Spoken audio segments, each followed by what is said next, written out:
right, so what we're going over is with progression with the knee loading the joint, right? So last week I had you start doing an exercise where the knee's primarily straight and we're just kind of getting in a single leg and doing just very small kind of bounces, Right. thinking about kind of adding a little bit of gravitational kind of up and down, right? Okay.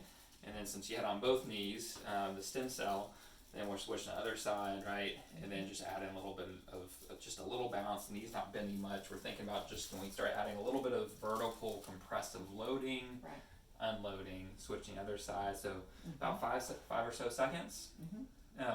So now what we want to see is like, hey, can we add a little bit more load by increasing weight, gravitational weight? So Okay. what we can do here with the bands, let me show you here, is you can let's see if doing both legs. If I think you do both or either. Try stepping both legs in. And then what we'll do to get into it is if you can just kind of hinge from your hips, and we're gonna wrap it around kind of the top of the shoulders, and then and then stand up. All right, and you can move it so it's kind of over the shoulders instead of just your neck. There's a little bit of there'll be a little pressure there. Does that feel okay? Yeah.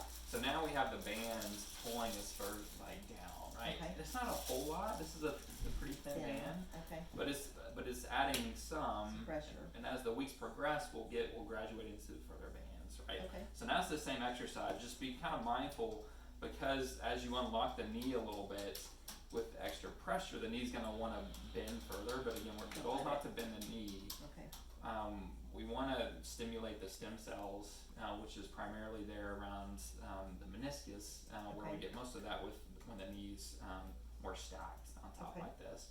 So if you shift kind of your weight to one leg and then just do again a little bit of Just those hold on with my bounces. hands. Try to stay up pretty straight, Okay.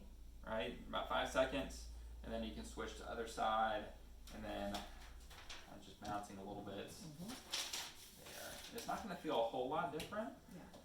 But again, as we add more resistance, Okay. and this should not be an exercise that really tires you because it's not meant to work the muscular system. It's more just working that compressive loading of the joints to Okay. stimulate the stem cells. So go ahead and go back and forth. You want me to do it how long? About a minute? About 5 seconds. Like if you think about 5 seconds yeah, each, but a combination of about a minute. Yeah, if you're doing it for about a minute. So maybe since we're doing both sides, 5 seconds back and forth. So you're I think about 2 minutes. Okay. So 10-ish total times. Okay. So keep going there 2 times.